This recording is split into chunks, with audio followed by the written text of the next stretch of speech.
So this video is for the last experiment in our series of 4 experiments. So this experiment, when you spin the knob on a potentiometer, will print a voltage reading to your computer.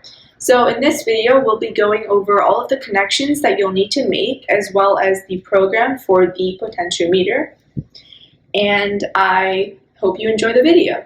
The last experiment, this is what is called a potentiometer. And here there is a small kind of knob on the potentiometer. This is called a shaft. By turning the shaft of the potentiometer, you can change the amount of resistance that it is providing. And this changes the voltage. So as I turn the potentiometer shaft, the number being printed on the computer screen keeps changing to indicate the change in voltage.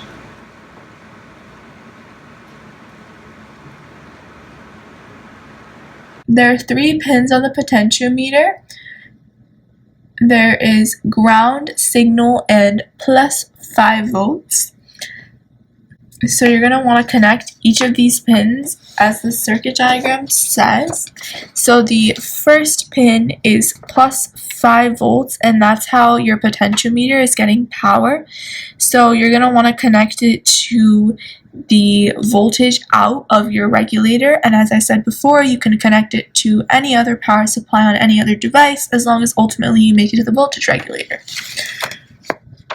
So you can see right here that I've connected the plus 5 volts part of the potentiometer to VS plus, which is the power supply for the connector IC. So the next part that you're going to do is the signal for the potentiometer, and you're going to connect that to pin 22.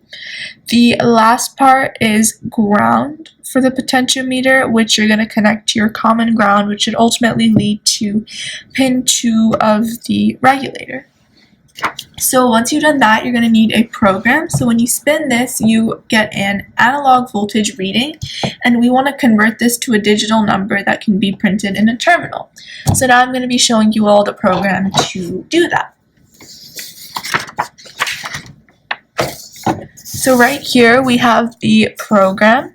So the first thing that you're going to want to do is you still need the connector IC for this experiment because that's how you're connecting to your terminal and the computer.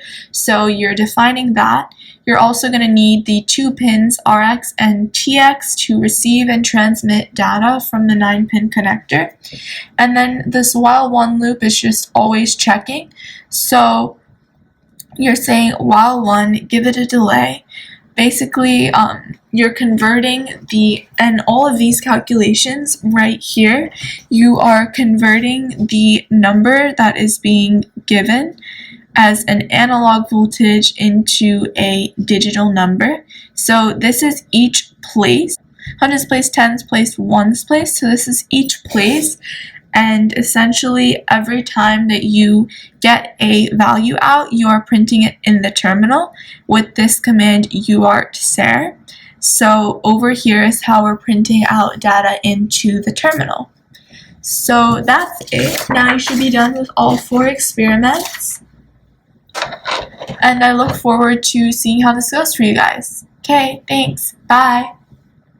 Okay, Nerdinas, so this is the end of the last video. I hope that you have all 4 experiments working now and have enjoyed this project.